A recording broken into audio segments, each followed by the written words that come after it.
Well, a couple of weeks back, or actually probably about a month or so ago, I did a video of a Nissan Frontier I had as a loaner. But you can see an H badge on the steering wheel, which is funny because the other vehicle that we have is our 2017 Honda Odyssey.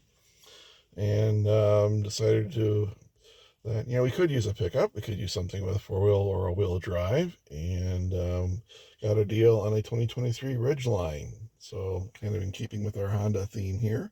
Love the Frontier, but I think the Ridgeline's a better fit for what we would use the vehicle for. So this is an RTLE, so pretty much fully loaded, heated leather seats, the 9-speed automatic, which I believe is a ZF product that Honda is putting in their vehicles. At least some other vehicles nowadays have the push-button transmission selector. I'm kind of warming up to it, although I prefer a traditional lever.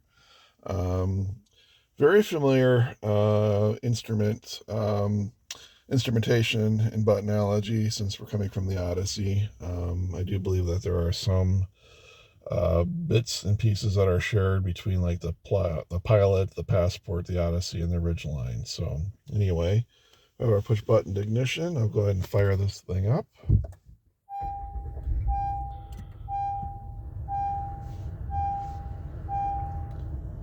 And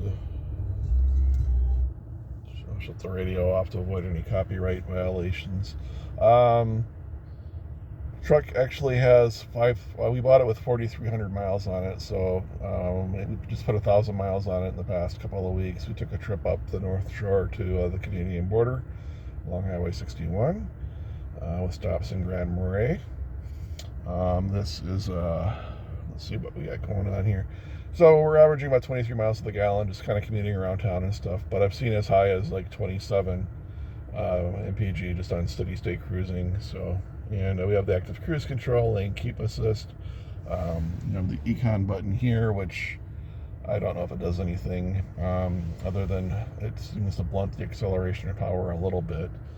The truck is obsidian blue and dark blue metallic, which I really like, and kind of sort of a taupe kind of color interior.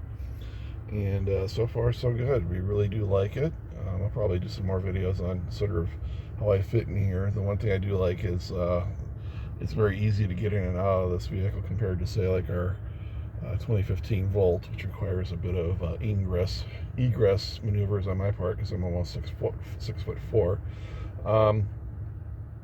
What else? Yeah, we have I need to get a tonneau cover for the back, so I may do a video as far as what kind of tonneau cover I'll get and how to install it.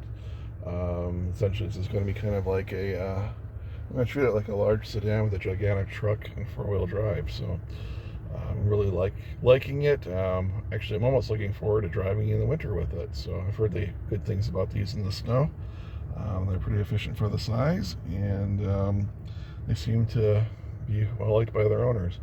And I know there's some questions about it being not a real truck, but I think for what we need it for, it'll be just fine. We may be towing some smaller trailers, like a teardrop camper or maybe a smaller boat or something. So a little more flexibility with that, engineered to tow. The Odyssey's got about 136,000 miles on it, and I'm really not with it being just front-wheel drive, and the transmissions are,